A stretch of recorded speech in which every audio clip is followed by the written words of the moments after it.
காதுக்கும் மூளைக்கும் இடைப்பட்ட நரம்புல கட்டினாங்க. ஓய்வுன்னு சொல்றீங்களே சார், அது ஒரு பெரிய ஓய்வாக இருக்கும். 1 வருஷம் போல் எடுக்க போறாரு.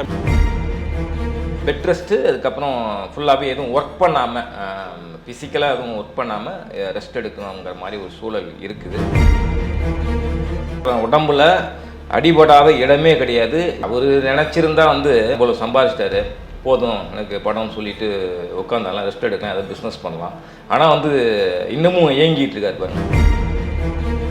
இப்போ பாருங்க, விடாமுயற்சியில் அசர்பைஜான் நடக்கிறப்ப அந்த ஜீப் ரோலிங் ஆகுது, அதில் உட்காந்துட்டு நடிக்கிறார். இந்தியாவின் இரும்பு மனிதன் சர்தார் வல்லபாய் பட்டேல். இந்திய சினிமாவின் இரும்பு மனிதன் கண்டிப்பாக தல அஜித் தான்.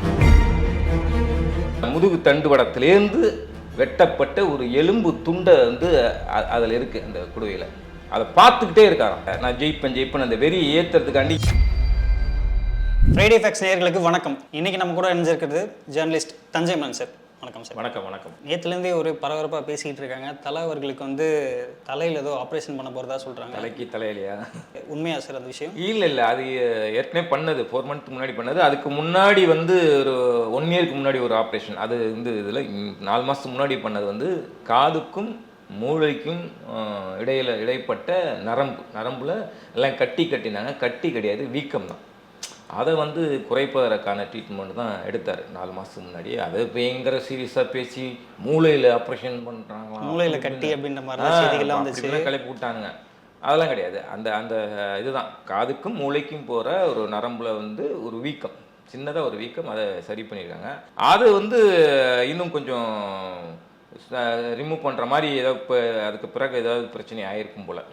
கட்டி மாதிரி ஏதாவது பெயின் திரும்ப பார்த்ததில் இதை ரிமூவ் பண்ணணும் அப்படிங்கிற மாதிரி சொல்லியிருக்கலாம் டாக்டர். அதை உடனடி பண்ணணும்னு அவசியம் இல்லை. ஆனால் இப்போ பண்ண போகிறாங்க அப்படின்லாம் ஒரு செய்திகள் வந்தது. அது கிடையாது. ஏன்னா படம் இருக்குது, விடாமுயற்சி, இன்னும் ஷூட்டிங் பேலன்ஸ் இருக்குது. அதை முடிச்சுட்டு குட் பேட் அக்லி போகிறாரு. அதை முடிச்சுட்டு இந்த ஆப்ரேஷன் மறுபடி பண்ணலாம் அப்படிங்கிற ஒரு திட்டத்தில் இருக்காங்க. இந்த வாட்டி பண்ண போகிறது கொஞ்சம் பெரிய ஆப்ரேஷன் மாதிரி, மேஜர் ஆப்ரேஷன் மாதிரியா இல்லை எப்படி சார்? அது பண்ணாக்க ரெஸ்ட்டில் இருக்கணும். அதனால வெயிட் பண்ணிட்டு இருக்காங்க. கரெக்டாக அந்த ஷூட்டிங்லாம் எல்லாம் முடிச்சு கொடுத்துட்டு அதுக்கப்புறமும் கமிட்மெண்ட் இருக்கு. சிறுத்தை சிவா கூட திருப்பி இன்னொரு படம் ஆமாம் இருக்கு. ஆனால் இந்த குட் பேட் அக்லி முடிச்சுட்டு இந்த ட்ரீட்மெண்ட்டு எடுக்க போகிறாரு. எடுத்துட்டு ஓய்வில் இருக்க போகிறதாக ஒரு தகவல் வருது. சார், இப்போ அந்த ஓய்வுன்னு சொல்கிறீங்களே சார், அது ஒரு பெரிய ஓய்வாக இருக்கும். 1 வருஷம் போல் எடுக்க போகிறாரு அப்படின்ற மாதிரிலாம் செய்திகள் வருது. இல்லை, அதுதான். அது அஜித்துக்கும் மருத்துவருக்கும் தெரியும் என்ன மாதிரி பிளான் பண்ணியிருக்காங்க. இதுன்னு 1 வருஷமாக இருக்கிறதுக்கு வாய்ப்பு குறைவு. அவ்வளோ காலங்கள் எடுத்துக்க மாட்டாங்க. 1 வருஷம் சொல்லப்படுது. அது எந்த அளவு உண்மைன்னு தெரியல. ஆனால் கண்டிப்பாக பெட் ரெஸ்ட்டு, அதுக்கப்புறம் ஃபுல்லாகவே எதுவும் ஒர்க் பண்ணாமல், ஃபிசிக்கலாக எதுவும் ஒர்க் பண்ணாமல் ரெஸ்ட் எடுக்கணுங்கிற மாதிரி ஒரு சூழல் இருக்குது. அதை முடிச்சுட்டு மறுபடி ஷூட்டிங் போயிடுவார். ஓகே. ஏன்னா இந்த மாதிரி ஒரு செய்தி எல்லாருமே ஆமாம், அஜித் ரசிகர்கள் பதறுவாங்க.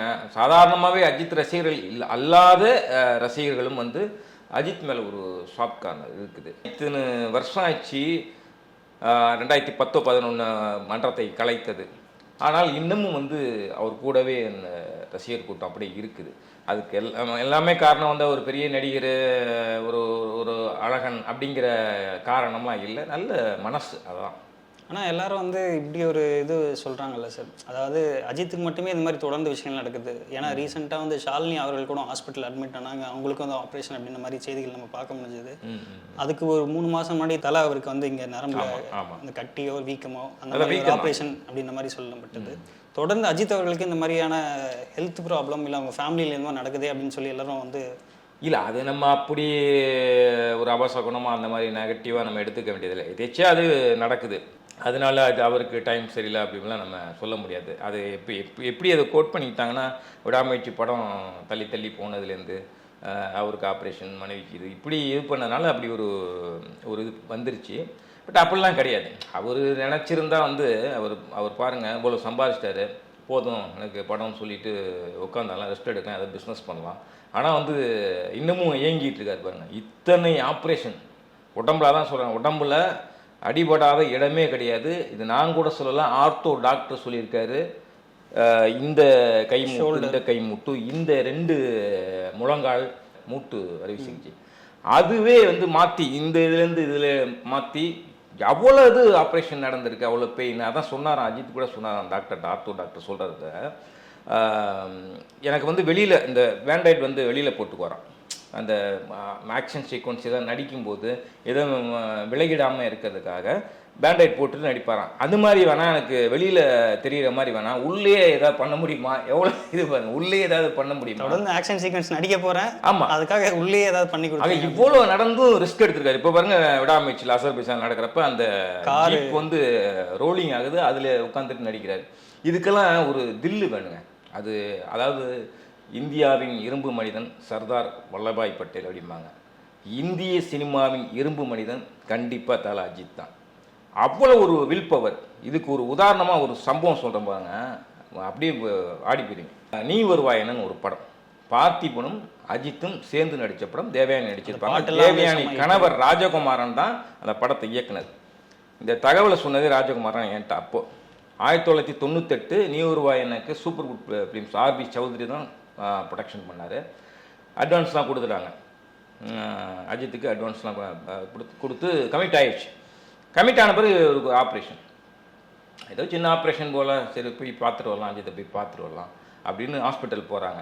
யார், ராஜகுமாரனும் டைரக்டரும் ப்ரொடியூசரும் 2 பேரும் போகிறாங்க. போயிட்டு டோர் ஓப்பன் பண்ணால் அஜித் ஒரு இடத்தோடைய விரிச்சு பார்த்துட்டே இருந்திருக்காரு. அப்புறம் போனாங்க, வாங்க வாங்க அப்படின்னு இருக்காரு. என்னடா எந்த இடத்த பார்த்துன்னு பாருங்க அப்படின்னு சொல்லியிருக்காரு. இன்னும் பார்த்தா ஒரு கண்ணாடி குடுவையில் தன்னோட பின் முதுகு தண்டுவடத்திலேருந்து வெட்டப்பட்ட ஒரு எலும்பு துண்டை வந்து அதில் இருக்குது அந்த குடுவையில். அதை பார்த்துக்கிட்டே இருக்காராம். பார்த்துக்கிட்டே நான் ஜெயிப்பேன் அந்த வெறி ஏற்றுறதுக்காண்டி இருக்கட்டும்னு சொல்லி அவர் தான் வந்து மருத்துவர்கிட்ட கேட்டு அது இது பண்ணியிருக்காரு. அந்த மாதிரி ஒரு வில் பவரான ஒரு ஆள். தன்னம்பிக்கையும் உச்சம்னாக்கா அது வந்து தல அஜித். மாத்திரை சாப்பிட்டதில்ல, அந்த ஆப்ரேஷன் மாத்திரை சாப்பிட்றதுல நீங்கள் திருப்பதி இந்த படம்லாம் பார்த்தீங்கன்னா ரொம்ப லீனாக இருப்பார். காரணம் இந்த மருந்து மாத்திரைகள் தான். அந்த படத்து துவக்கோலாக கூட விஜயெல்லாம் வந்தார், ஏவிஎம்மில் நடந்தது. அப்படி இருப்பார், ஒல்லியாக இருப்பார். அதுக்கப்புறம் ரெட்டுங்கிற படத்தில் பார்த்தீங்கன்னா குண்டாயிருவார். அப்புறம் ஆஞ்சநேயா அந்த மாதிரி படத்துலாம் குண்டாக இருப்பார். ஆக இவ்வளோ மாற்றம், அதாவது ஒரு படத்துக்கு ஒரு கதாபாத்திரத்துக்கு கெட்டப்பை மாற்றுறதுக்காக கமல், விக்ரம் போன்ற நடிகர்கள் மெனக்கெடுவாங்க, இது பண்ணுவாங்க. ஆனால் இவருக்கு அந்த மாதிரி இல்லாமல் உடல் ரீதியாகவே அந்த மாதிரி ஏறுறது இறங்கன்னா எவ்வளோ பிரச்சனைகளை சந்திக்கும். ஆனால் அதெல்லாம் தாண்டி நீ நிற்கிறாருனாக்கா கண்டிப்பாக கட்ஸ் தான். அதான் சொல்கிறேன், இந்திய சினிமாவின் இரும்பு மனிதன்னா அது அஜித் தான். சார், இப்போ அதே மாதிரி வந்து அவருக்கு வந்து அவ்வளோ சர்ஜரி நடந்திருக்கு. கிட்டத்தட்ட வந்து டாக்டர்ஸ்லாம் ஒரு கட்டத்துக்கு மேலே வந்து இதுக்கு மேலே நீங்கள் வந்து டான்ஸ் ஆடக்கூடாது, இதுக்கு மேலே நீங்கள் வந்து இந்த மாதிரி ஸ்டன்ட்ஸ் இந்த மாதிரி சீன்ஸ்லாம் நீங்கள் பண்ணக்கூடாது அப்படின்ற மாதிரி சொல்லியிருக்காங்க. ஆனால் அதே மாரி வந்து இப்போ தொடர்ந்து நம்ம விடாமுயற்சி வீடியோவில் கூட அவங்க பார்த்தோம், டான்ஸ் ஆடுறாரு, ஆக்ஷன் ஃபைட் பண்ணுறாரு, நிறுத்தவே இல்லையே. டாக்டர் அட்வைஸ் பண்ண ஒரு வாட்டி இந்த டாக்டர் வச்சுக்கிட்டே ஷூட்டிங் வச்சுக்கிட்டே அவருக்கு அடிபட்டுச்சு. அவரால் எந்திரிச்சு கூட நடக்க முடியாது, அந்த அளவுக்கு இருப்போம். ஃபைட் சீக்வன்ஸில் டாக்டர் நீங்கள் இருங்க அப்படின்னு சொல்லிவிட்டு டாக்டரை பக்கத்தில் வச்சுட்டு அந்த சீனை, ஏன்னா எல்லாருமே வந்துட்டாங்க, என்ன சக ஆர்டிஸ்ட்டு, டெக்னீஷியன், செட்டு செலவுகள் இதெல்லாம் இருக்குல்ல, ஒரு ப்ரொடியூசருடைய கஷ்டத்தை நினச்சி பார்த்து அந்த சீக்வன்ஸை நடித்து கொடுத்து தான் ஆஸ்பத்திரிக்கே போயிருக்காரு. அப்படி ஒரு ஆள். அதெல்லாம் சும்மா யாருக்குமே வராதுங்க. அதான் சொல்கிறேன், ஸ்போர்ட்ஸ்மேனுக்கு இல்லாத ஒரு கட்ஸு வந்து இவருக்கு இருக்குது. பேசிக்கலாகவே ரேசர், இந்த அதில் தான் நிறைய அடிபட்டது, கார் ஆக்சிடென்ட்டு. அப்பயும் பாருங்கள், ஃபார்முலா பந்தயத்தெல்லாம் வந்து 6வது இடமா நம்ம வந்தார். நான் சொல்கிறது 20 வருஷம் முன்னாடி, 6வது இடமா, கல்யாணத்துக்கு முன்னாடி நினைக்கிறேன், 6வது இடமா வந்தார். அதெல்லாம் வந்து சாதாரண விஷயம் இல்லை. நீங்கள் வந்து ஒரு நடிகனாக இருந்துட்டு ஒரு பயம் இருக்கும்ல, அந்த பயத்தெல்லாம் தாண்டி. ஆனால் நான் என்ன சொல்கிறேன்னா, இந்த ப்ரொடியூசருக்கான ஒரு அக்கறையாக நினைக்கிறார்ல, ப்ரொடியூசர் நல்லா இருக்கணும், அவங்க நஷ்டம் அடைஞ்சிடக்கூடாதுன்னு, அதே மாதிரி ரிஸ்க்கும் எடுக்கக்கூடாது. ஆனால் அவர் தொடர்ந்து இந்த மாதிரி பண்ணுறது தன்னோட ரசிகர்கள் வந்து ஏமாற்றக்கூடாது, அவர்களுக்கு வந்து சாட்டிஸ்ஃபை பண்ணணும் அப்படின்ற மாதிரி அவர் அந்த இல்லை, ஏமாற்றக்கூடாதுன்னு சாட்டிஸ்ஃபைட் பண்ணிட்டு தானே இருக்காரு. இதில் வந்து ஏமாற்றம் இல்லை, ரொம்ப ரிஸ்கான சீனில் மட்டும்தானே டூப் போட போகிறீங்க. இது என்ன இன்னைக்கு நேத்தா? அந்த காலகட்டத்திலேருந்து எல்லா நடிகர்களும், எம்ஜிஆர், சிவாஜிலேருந்து எல்லாமே பண்ணதான். இதில் நான் தான் இருப்பேன் அப்படின்னு ஒரு சிலர் பேர் தான், நானே தான் பண்ணுவேன்னு ஒரு சிலர் பேர் தான். அதில் விஜயகாந்த், அர்ஜுன், இந்த மாதிரி ஆட்கள் சொல்லலாம். இப்போ அவர் உடல்நிலையை கருத்தில் கொண்டு கொஞ்சம் ரிஸ்க் எடுக்கிறத குறைச்சிக்கலாம். அடுத்து வந்து தலை வந்து இந்த ஆப்ரேஷன்ஸ்க்குலாம் அப்புறம் வந்து பிரசாந்த் நீல் அவரோட படத்தில் வந்து நடிக்கிறதுக்காக பேச்சுவார்த்தைலாம் நடக்குன்னு சொல்கிறாங்க. ஆனால் திருப்பி வந்து இந்த டாக்ஸ்லாம் வந்தோன்னே திருப்பி ஒரு மீட்டிங் போயிருக்காரு, அந்த ஹைதராபாத் அந்த ஷெடியூல் அந்த டைமில் மீட் பண்ணியிருக்காரு அப்படின்ற மாதிரி சொல்கிறாங்களே, உண்மையாக சார்? செட் ஆகுமா என்னங்கிறது தெரில.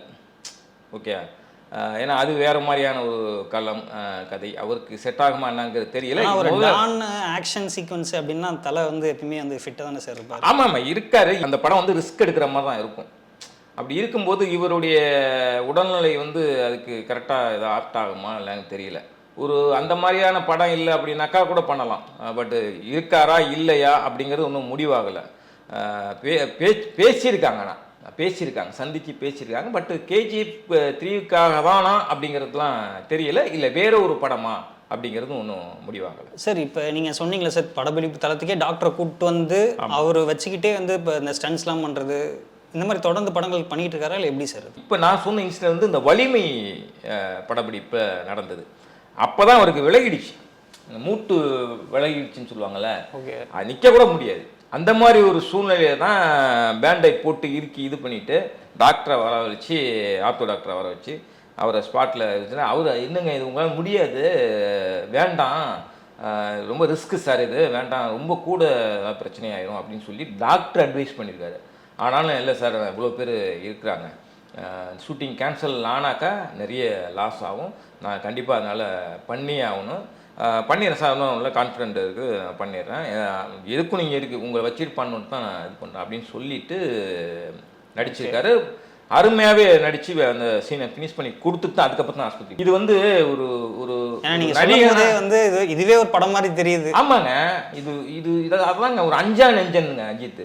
ரசிகர் மன்றம் வேண்டான்னு சொல்லி கலைச்சது, இதெல்லாம் ஒரு தில்லு வேணுங்க. ஐயோ மங்காத்தா படம் வந்த டைம் தான், இந்த டைமில் போய் இது பண்ணிட்டாங்களே, படம் எப்படி ஓடும். ஆனால் உலகத்தில் எந்த நடிகனுக்கும் நடக்காத ஒரு விஷயமா ஆச்சரியமா மங்காத்தா தான் ஓஹோன்னு போணுச்சு. இன்ன வரலையும் அவர் கேரியரில் சிறந்த படமாக நிறைய ரெவன்யூ ஈட்டி கொடுத்தது வந்து மங்காத்தா தான். இப்போ மங்காத்தா 2வும் தொடரப்போகுது. அப்படி ஒரு மனிதன் வந்து அஜித். இது வந்து ஆகச்சிறந்த ஆச்சரியம்னா அஜித். ஆக்சுவலாக அந்த ஃபோட்டோ ஒன்று எடுத்தாங்க அப்படின்ற மாதிரி வந்தது, அஜர்பைஜானில் வெங்கட் பிரபுவும் போய் வந்து ஆமாம் அது மங்காத்தா 2 அந்த பேசியிருக்காங்க, மங்காத்தா 2க்கு பேசியிருக்காங்க. பட் இன்னும் முடிவாகலை. வெங்கட் பிரபுக்கு அடுத்து ஒரு கமிட்மெண்ட் இருக்குது. இப்போ இவருக்கு இந்த பிரச்சனைகள் இது முடிச்சுட்டு இப்போ ஆப்ரேஷன் அது முடிச்சிருக்கு. அப்புறம் அடுத்து சிறுத்தை சிவா, இவர் ராஜா, இந்த இதெல்லாம் கமிட்மெண்ட்லாம் இருக்குது. அதனால இப்போ ராஜா அவர்கள்லாம் ஜெயம் ராஜா. ஆமாம், இப்போதைக்கு வந்து ஒரு அடுத்த ஷெட்யூல்டு அடுத்தடுத்த திட்டங்கள் அதெல்லாம் ஒரு சின்ன ஒரு குழப்படி. ஏன்னா இந்த இடையில ஆப்ரேஷன் இருக்கிறதுனால கொஞ்சம் பிரச்சனை இருக்குது. அது குட் பேட் அக்லி முடிஞ்சோன்னு தான் இந்த ஆப்ரேஷன் என்ன திட்டம் அப்படிங்கிறது, அவர் பிளான் என்ன அப்படிங்கிறது தெரியும்.